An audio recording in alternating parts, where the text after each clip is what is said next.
अस्सलामुअलैकुम व्यूअर्स, मैं सुहेल अहमद आपसे मुखातिब हूँ। आज हम कुछ मुल्क हालात के हवाले से डिस्कशन करेंगे। जैसा कि आपको पता है कि इस वक्त मुल्क के हालात में, सियासी हालात में खासी गर्मा गर्मी है। अपोजिशन की तहरीक ज़ोरों पर है, जलसे चल रहे हैं। बाद में उन्होंने अपने कुछ मुख्तलिफ आगे के लाएअमल भी बताए हुए हैं कि अगले मराहिल में वो क्या कर रहे होंगे। इसके साथ साथ गवर्नमेंट भी इनका मुकाबला कर रही है, इसके मुकाबले में अपने बयानात वगैरह दे रही है।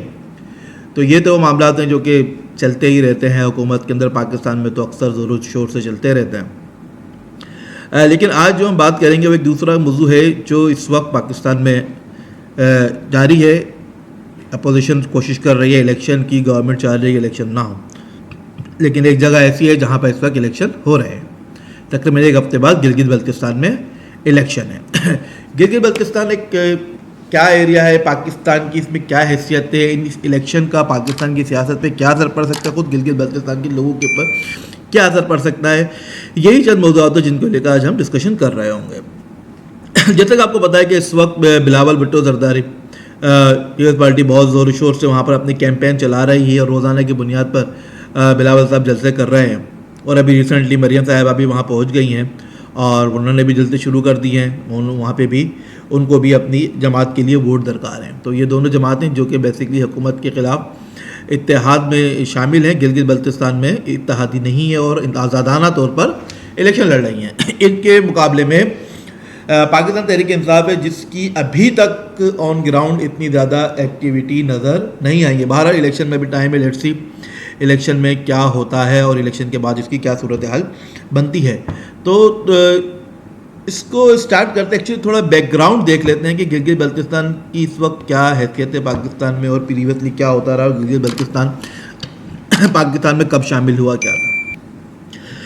बेसिकली गिलगित बल्तिस्तान बरतानवी ज़माने में यानी 1947 से पहले कश्मीर का हिस्सा था, कश्मीर के डोगरा राजा का हिस्सा था। Gilgit Baltistan was a part of Kashmir princely state that was ruled by Dogra Raj. तो डोगरा राजा थे, उनकी हुकूमत थी कश्मीर पे, गिलगित बल्तिस्तान पे, यानी उसमें शामिल था कश्मीर, लद्दाख, मौजूदा आज़ाद कश्मीर और गिलगित बल्तिस्तान। आज़ादी के वक्त पर जैसा को पता मसला कश्मीर ने जन्म लिया 1947 में। डोगरा राज ने इंडिया के साथ अपनी इल्हाक का ऐलान कर दिया और जबकि अवाम जो है वो उसके साथ नहीं थे, यानी अवाम जो इंडिया के साथ मिलना नहीं चाहते थे। यही कुछ गिलगित बल्तिस्तान में भी था। यहाँ के अवाम भी बेसिकली पाकिस्तान के साथ इल्हाक चाहते थे और गिलगित इंडिया के साथ नहीं मिलना चाहते थे।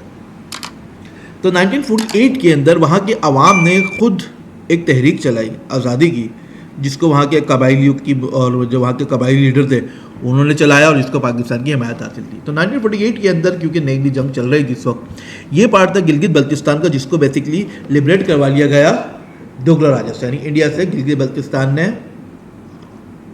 1948 में आज़ादी हासिल कर ली। तो वहाँ पर इंडिया का हुकूमत जो है वो ख़त्म हुई और वहाँ पर अपनी हुकूमत शुरू हुई। तो न उससे बाद से यहाँ पर पाकिस्तान की ही हुकूमत है इनडायरेक्टली। बहरहाल ये इलाका जो था, क्योंकि कश्मीर रेजोल्यूशन में गिलगित बल्तिस्तान बेसिकली गिलगित का ही हिस्सा है और अक़वाम मुत्तहिदा की करारदादों में एक्चुअली गिलगित बल्तिस्तान में भी इस्तिस्वाब राय होना है। यानी अगर कश्मीर में वोट पड़ते हैं कि कश्मीरी के इंडिया के साथ रहना चाहते हैं, पाकिस्तान के साथ रहना चाहते हैं, तो इसमें गिलगित बल्तिस्तान भी शामिल होगा। और ये एक ऐसी चीज़ है जिसको पाकिस्तान और इंडिया दोनों ने इंडोर्स किया हुआ है। तो 48 के बाद ये इलाका जो है गिलगित एजेंसी और बल्तिस्तान एजेंसी कहलाता था। फिर ये वक्त गुजरता गया, मामला थोड़े ठंडे होते चले गए। तो 1974 में हुकूमत पाकिस्तान ने इनको मज़ीद इख्तियारात दिए, यहाँ पर एडमिनिस्ट्रेटिव चेंजेस की। तो फिर ये इलाका फिर नॉर्दर्न एरियाज़ कहलाने लगा, जिसे हम कहते हैं शुमाली इलाका जब कहते हैं, जहाँ की सैर के लिए हम अक्सर जा रहे होते हैं। तो गिलगित बल्तिस्तान को नॉर्दर्न एरियाज़ 74 में कहलाना शुरू हुआ था और इनको कुछ खुद मुख्तार एडमिनिस्ट्रेटिव इख्तियारात यहाँ पर मिल गए थे। इससे पहले वहाँ पर कुछ खास किस्म के एडमिनिस्ट्रेटिव इख्तियारात नहीं थे, कबायली टाइप का निज़ाम चला करता था।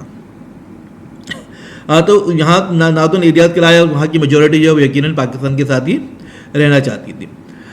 फिर इसके बाद अभी रिसेंटली कुछ साल पहले 2008 में इस नॉर्दर्न एरियाज़ को मज़ीद اپ گریڈ کیا گیا، اس کے اختیارات میں مزید اضافہ کیا گیا اور یہاں پر ایک اسمبلی بنا دی گئی جو کہ گلگت بلتستان اسمبلی کہتی ہے، جس کا اپنا وزیر اعلیٰ ہوتا ہے اور اس کا گورنر بھی ہوتا ہے، جس کے بھی الیکشن ہونے جا رہے ہیں، اسی اسمبلی کے الیکشن ہونے والے ہیں۔ گلگت بلتستان کا وزیر اعلیٰ جو ہے that is not like the chief minister of the provinces of Pakistan, وہاں پر اس قدر انتظامی اختیارات نہیں ہوتے کیونکہ وہاں پہ انتظامات میں بیسکلی جو ہماری وزارت امور کشمیر شمالی علاقہ جاتا ہے اس کا بہت زیادہ رول ہوتا ہے، لیکن بھارت پہلے سے زیادہ خود مختار ہے۔ اب اس کے بعد سے مستقل یہی باتیں چل رہی ہیں کہ گلگت بلتستان کو مزید خود مختاری پراپرلی اس کو پاکستان میں شامل کیا جائے اور وہاں پر وہی تمام اصلاحات نافذ کی جائیں جو ملک کے باقی علاقوں میں ہیں، جیسے ابھی ریسنٹلی فاٹا کو صوبہ کے پی کے اندر ضم کر دیا گیا۔ تو اب یہ بات کی جا رہی ہے گلگت بلتستان کو آزاد الگ صوبہ یعنی پاکستان کا 5واں صوبہ ڈیکلیئر کر دیا جائے۔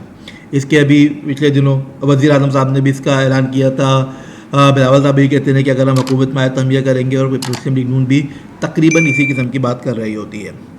تو امید یہ ہے کہ الیکشن کے بعد تمام جماعتیں مل بیٹھیں گی اور اس کی حیثیت کا تعین کریں گی کہ اب مستقبل میں گلگت بلتستان کی حیثیت کیا ہوگی۔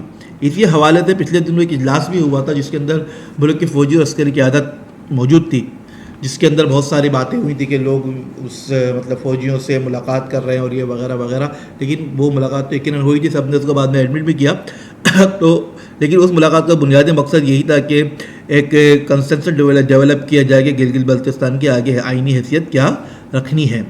تو یہ بات یقیناً الیکشن کے بعد ڈیسائیڈ ہوگی کہ گلگت بلتستان کی آئینی حیثیت کیا ہونی اور پاکستان کا 5واں صوبہ اس کو بنانا ہے یا اس کو عبوری صوبہ بنانا ہے۔ اگر عبوری صوبہ کا ایک جو لفظ سننے میں آ رہا ہے، اگر عبوری صوبہ بنتا ہے تو عبوری صوبہ کیا ہوگا، اس کی اپنی کیا کس قدر اس کو انتظامی اور مالی خود مختاری حاصل ہوگی، یہ سب چیزیں اس کے اندر دیکھی جائے گی، کیونکہ اس میں صرف انٹرنل نہیں ایکسٹرنل بھی ایشوز ہیں، کیونکہ وہ ایشوز یہ ہیں کہ پاکستان گلگت بلتستان کو بہرحال ایک متنازع علاقہ تسلیم کرتا ہے۔ تو اگر پاکستان یہاں اس کو اپنا صوبہ بناتا ہے تو کچھ یہ انٹرنیشنل جو ریزولوشنز ہیں اس کی خلاف ورزی ہوگی، تو ان کا بھی پاکستان انٹرنیشنلی سامنا کرنا پڑ سکتا ہے۔ لیکن دوسری طرف ابھی حال ہی میں بھارت نے بھی بین الاقوامی قراردادوں کے مخالف جاتے ہوئے کشمیر کو اپنے مملکت میں ضم کر لیا، اس کو یونین ٹیریٹری بنا لیا ہے۔ تو کیا پاکستان ایسا کر سکتا ہے یا نہیں کر سکتا؟ کر سکتا ہے، کرے گا تو کیا اس کے نتائج ہو سکتے ہیں؟ یقیناً سب باتیں اس میٹنگ کے اندر ڈسکس ہوئی ہوں گی، تمام جماعتوں کا اس کے اوپر اتفاق ہوگا۔ تو اب دیکھنا یہ ہے کہ آگے کیا ہوتا ہے، گلگت بلتستان کے صوبہ جو بنتا ہے اس کی کیا حیثیت ہے۔ گلگت بلتستان کی جو بھی حیثیت ڈیفائن ہوتی ہے، ایک تو یہ کہ یہ with the consensus of all the parties in Pakistan also with the people of the Gilgit Baltistan because they are the main stakeholders, ان کی اس کے اندر مرضی یا مشاورت اس کے اندر شامل ہونی چاہیے۔ اور پھر جب اس کو اسٹیٹس اپ گریڈ کیا جاتا ہے تو اس کے بعد اس بات کو یقینی بنانا چاہیے کہ نیشنل اسمبلی اینڈ سینیٹ میں وہاں کے عوام کی نمائندگی ہو، کیونکہ یہ ایک بہت اہم اور لازمی جزو ہے۔ اس کے ساتھ ساتھ ان کو اتنی ہی انتظامی اور مالی خود مختاری ملے جتنی پاکستان کے دوسروں صوبوں کو ہے، لائک NMC ایوارڈ میں حصہ ہو اور باقی اپنی ہائی کورٹ پراپر ہو اور پراپر کمشنر وغیرہ وہاں پہ اپوائنٹ ہو رہے ہوں، اور اسلام آباد کا انفلوئنس جو ہے basically ministry of Gilgit Baltistan and Kashmir affairs, اس کا انفلوئنس جو ہے وہ ختم ہونا چاہیے۔